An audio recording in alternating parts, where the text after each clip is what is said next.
दर्शकों, बात आज की चैनल के कार्यक्रम सुपर 30 में आपका स्वागत है। इस कार्यक्रम में हम आपको देश दुनिया की 30 बड़ी खबरें बताएंगे। तो नजर डालते हैं अभी तक की 30 बड़ी खबरों पर। धमाके से दहला ईरान, 14 की मौत, 700 से ज्यादा घायल। रजाई बंदरगाह के बाहर हुआ विस्फोट, कई इमारतों के टूटे शीशे।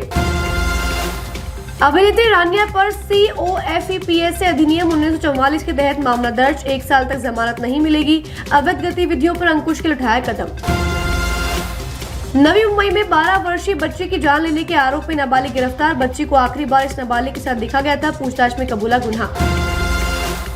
अखिलेश ने कहा, देश और सैनिकों की सुरक्षा से कोई समझौता माफी योग्य नहीं। सेना के लाइव कवरेज दिखाने पर दंडात्मक कार्रवाई करनी चाहिए। बिलावल भुट्टो के बयान पर दिलीप घोष का पलटवार। दिलीप ने कहा, खून तो पाकिस्तान में बह रहा है, कभी अलकायदा की तरफ से हमले किए जा रहे हैं तो कभी अफगान की तरफ से। पाक के हालात बुरे। भारतीय सेना ने पोत विध्वंसक का किया अभ्यास। भारत पाक के बीच बढ़ते तनाव को देखकर किया अभ्यास। युद्धपोतों से लंबी दूरी तक सटीक हमले के लिए सभी तैयारियां पूर्ण। अवैध बांग्लादेशियों की पहचान के लिए बड़ौदा में चलाया जा रहा अभियान। 500 से अधिक संदिग्धों को पकड़ा। दस्तावेजों का किया जा रहा है सत्यापन। भारत पहलगाम आतंकी हमले का करारा जवाब देगा। ऑल इंडिया सूफी सदानशीन काउंसिल ने सैयद नसरुद्दीन की कहा कि पाक आतंकवादियों और आतंक के लिए सबसे सुरक्षित है। भाजपा सांसद तेजस्वी सूर्या ने सिद्धारमैया के बयान को बताया आपत्तिजनक। सिद्धारमैया ने बयान दिया था कि पाक के खिलाफ कार्रवाई नहीं करनी चाहिए। सूर्या ने कहा कि उनकी आरती उतारे। शहजाद पूनावाला ने कहा, कांग्रेस नेता पाकिस्तान का कर रहे हैं बचाव, मोदी सरकार मुंह तोड़ जवाब देती है। कांग्रेस नेता हमेशा पाक का समर्थन करते हैं, आतंकियों के प्रति नरमी दिखाती है। बीजेपी सांसद गुलाम अली खटाना ने कहा, पहलगाम हमले पर हमारे नागरिक के साथ जो हुआ उसके लिए मेरे पास शब्द नहीं है। कुछ लोग अभी भी राजनीतिक बयानबाजी कर रहे हैं। देश जो उनकी परवाह नहीं है। मणिशंकर को अपना दिमाग की जांच करानी चाहिए। कनाडा के वैंकूवर में कार ने भीड़ को मारी टक्कर, कई लोगों की हुई मौत। ड्राइवर हिरासत में लिया गया। स्ट्रीट फेस्टिवल के दौरान तेज गति से दौड़ रहा था कार। सीएम योगी ने कहा, नवंबर तक पूरा होगा गंगा एक्सप्रेसवे का काम। देश के लिए सबसे लंबे एक्सप्रेसवे में से एक है गंगा एक्सप्रेसवे। लड़ाकू या व्यावसायिक विमान को उतारने की क्षमता रखता है गंगा एक्सप्रेसवे। अंतर्राष्ट्रीय हवाई अड्डे को बम से उड़ाने की धमकी। केरल के तिरुवनंतपुरम में अंतर्राष्ट्रीय हवाई अड्डे के पीआरओ को मेल के जरिए मिली धमकी। बम निरोधक दस्ते नॉमिनलों की करी जा रहा है जांच। सरकार के साथ है हम सब, कांग्रेस नेता पवन खेड़ा की टिप्पणी। मृतकों के परिवारों को न्याय दिलाने के लिए सरकार द्वारा उठाए गए सभी कदमों का समर्थन करती है। खेड़ा ने कहा कि कांग्रेस हमेशा से देश हित में ही खड़ी रहती है। योगी ने की बाढ़ रोकथाम तैयारियों की समीक्षा। 12 जून तक हो जाएगी सभी प्रोजेक्ट पूरे। निगरानी सुनिश्चित करने के लिए नोडल अधिकारियों की नियुक्ति। पाकिस्तान के मुजफ्फराबाद में अचानक आई बाढ़।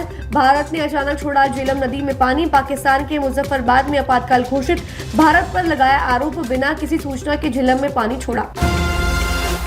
राजस्थान में भीषण गर्मी का कहर जारी। जैसलमेर, बाड़मेर और बीकानेर में तापमान 43 से 46 डिग्री सेल्सियस पहुंचा। लू को लेकर अलर्ट जारी। पीएम मोदी के मन की बात का आज 121वां एपिसोड पूरा। मोदी ने कहा, कश्मीर में प्रगति हुई लेकिन आतंकवादी इसे नष्ट करना चाहते हैं। हमले से हर भारतीय खून खौल रहा है। केंद्र सरकार ने लिया और सख्त फैसला। पाकिस्तानी हिंदुओं की चारधाम यात्रा पर लगाई रोक। पाकिस्तान से 77 श्रद्धालुओं ने कराया था रजिस्ट्रेशन।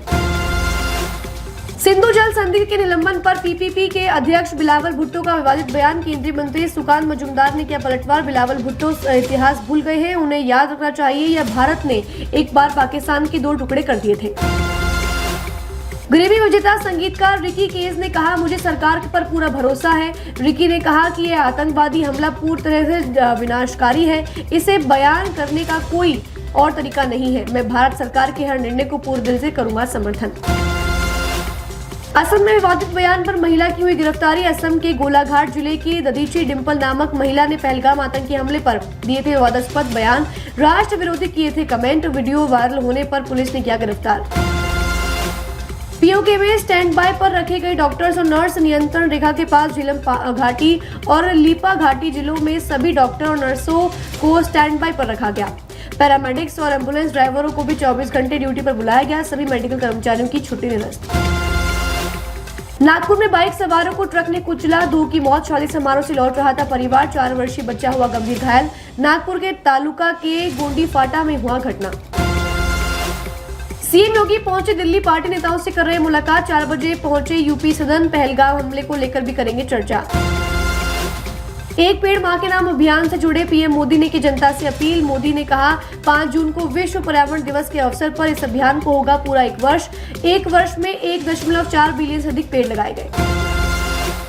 दिल्ली के आईटीओ जाने वाले रास्ते पर जंगल में लगी आग। दोपहर 12 बजे लक्ष्मी नगर से आरटीओ की ओर जाने वाले रास्ते पर पेड़ों में लगी आग। दमकल की 3 गाड़ियां मौके पर पहुंची, आग पर पाया गया काबू। भदोही में शनिवार देर रात ट्रक और बाइकों की भिड़ंत में 2 युवकों की हुई मौत, 4 हुए घायल। ट्रॉमा सेंटर में कराया भर्ती। दोनों बाइकों पर 3 लोग थे बैठे। पुलिस ने ट्रक को कब्जे में लिया, चालक की तलाशी जारी। रूस ने पहली बार कबूला यूक्रेन युद्ध में लड़ रहे थे नॉर्थ कोरिया के सैनिक। उत्तर कोरिया में भेजे गए थे 1100 सैनिक। पुतिन ने किम जोंग के जवानों की तारीफ। सुपर 30 में आज के लिए बस इतना ही। कल फिर नई खबरों के साथ हम होंगे आपसे रूबरू, तब तक के लिए लीजिए इजाजत। नमस्कार।